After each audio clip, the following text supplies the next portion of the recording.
Okay, put this in here. Today I'm going to talk about the diffuse X-ray emission around the rotating radio transient J1819-1458. These are my collaborators, and well, I don't know. My name is Ascension Camero, and I'm from the Institute of Space and Science in Barcelona, Spain. So, first of all, since Sarah Burt already gave a nice review talk on these sources and also on J1819, I'm just going to briefly introduce these sources, and I'm going to focus on our results that we have obtained using a new channel observation from last year. This will allow us to discuss about the origin of this magnetic nebula. So a new class of neutron stars are discovered in 2006, characterized by repeated dispersed radio bursts, as we all know. The total time that a RRAT is visible is around 1/10 of a second per day, and with periods ranging from 0.7 seconds to 7 seconds. Thanks to archival and new pulsar surveys, the number of these sources of objects that has increased, detected, has increased up to 70 objects, and with the same tendency towards longer periods. Again, the PP dot diagram, in which we can see the rotating radio transient red stars, the ones with at least known P dot, and here on the top of this plot with the rest of the detected RRATs so far with no unknown P dot. Somehow they breach the magnetar region with the radio pulsar region. So let's talk a little bit about J1819. It's the highest magnetic field rotating radio transient and the only one with an X-ray counterpart detected so far. With two glitches observed with anomalous glitch recovery, as Sarah mentioned in her talk the other day, suggesting a magnetar origin. With a pulse period of 4.3 seconds, we can see here in the top of this panel the pulse profile in the X-rays, and in the bottom the radio pulse, both folded with the radio ephemeris. There is no optical counterpart detected, and only a possible infrared candidate has been suggested. So the spectrum of J1819 is very well fitted with an absorbed black body model plus an absorption feature at 1 keV. We can see here black points. That most likely is a cyclotron line, but it might be due also to the neutron star atmosphere, or maybe due to overabundance of neon along the line of sight. In 2009, an extended X-ray emission was discovered around this source. We can see here again this figure on the left, with a central source from more or less up to 2.5 arc seconds, and from 2.5 up to more or less 13 arc seconds, we see the extended X-ray emission. This is confirmed also in this plot surface brightness radio profile, in which we plot the profile of the whole source in black, and in red. Well, actually it was Nanda's, but this is not.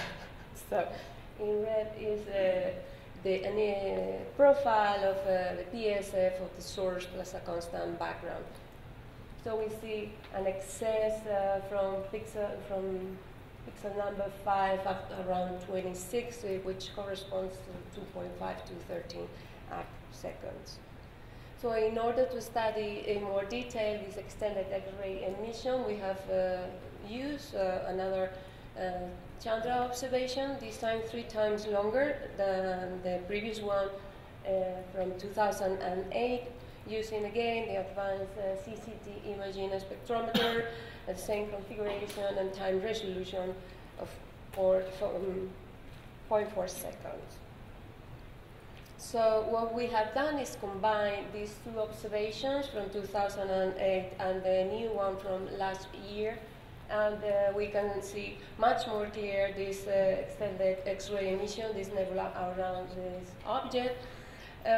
We detected this nebula with a significance of 19 sigma, and there are 3 sigma contours also overplot. This is also confirmed again in the surface brightness radial profile, which again we have a profile of the whole J1819, and in blue we have the profile of the PSA of the object plus a constant background. This time it seems that this emission is a little bit more extended than we thought, from more or less 2.5 up to more or less 1820 arcseconds. In order to account for any change in morphology in this extended X-ray emission, we have divided the second observation from 2011, from the one from last year, in 3 data sets 30 kiloseconds long. So this way we can compare with the previous, so the first Chandra observation from 2008. This is what we have in here. The one from 2008 and the the first, second, and third part of the second observation in 2011. Again, the 3 sigma contour plots are overplot. We can see that it seems that the shape of the nebula is changing. And to be more precise, we apply the Kolmogorov-Smith statistic, the KS2 test. And what we have obtained is that for these 2 data sets, from data from the second and the third part of the second observation, the cumulative distribution most likely are coming from the same cumulative distribution function with an associated probability of more or less 1.99. But for the rest of combinations, we have obtained an associated probability of 0.1, which, well, we cannot make firm conclusions, but we will say that there is a hint of variability in shape, at least. Of course, we need longer observations to study this in more detail. We didn't find any long-term spectral variability for this source. We have here the combined spectrum for the J1819 on the left and for the nebula on the right. Again, it's very well fit. The J1819 is very well fitted with an absorbed black body component plus a 1 keV absorption feature, and a single power law fits very well the spectrum of the nebula. We didn't find any long-term time variability either, with the pulse fraction remaining more or less the same, at least if we take into account the uncertainties. Roughly, on average, this pulse fraction is around 35%. So what we have so far for this extended X-ray emission is that it extends from 2.5 to 20, more or less 20 arcseconds. There is a hint of variability in the shape of this extended X-ray emission, but this needs to be confirmed with longer observations. The spectrum of the J1819 is very well fitted, as I already mentioned, with an absorbed black body component plus a 1 keV line, absorption line, and the nebula with a power low. The pulse emission is around 35%, and no spectral and timing and variability has been observed. So this is a peculiar source, as you know, because of this high efficiency converting the X-ray luminosity into spin-down luminosity. As we can see here in this E dot LX luminosity plot, where all the power wind nebula detected so far are also included, we see that J1819 is far from the main group of power wind nebula. So it's clear that we need an additional source of energy to power this emission. So this work is in progress, and we are just going to show here possible interpretations for this nebula. And well, these are based on the fact that the distance might not be correct. So we made some numbers, and for a distance, in order for the X-ray luminosity to be equal to the spin-down luminosity, we're well, more or less a distance of 10 kiloparsecs is needed. So that way, J1819 will be located in the power wind nebula group.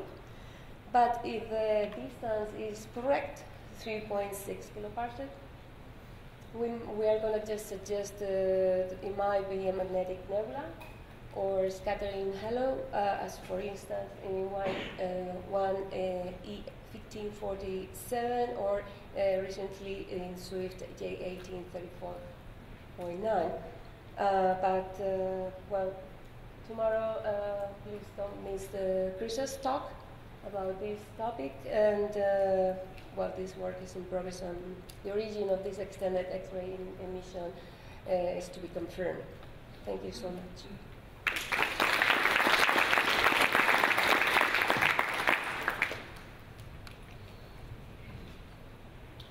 Any questions?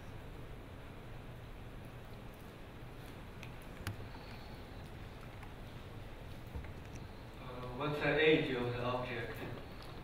The age, let me check. I think it's 170 years. Okay, thank you. Ms. Samar? So you mentioned there's evidence of variability in the nebula. Is there any correlation with the flux from the source itself, the point source? We haven't. No, but we haven't checked that out. So far, we didn't find that.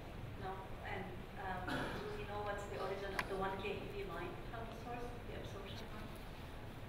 Most likely it's a cyclone line feature, but Miller et al. Is working on that, and needs to be confirmed also.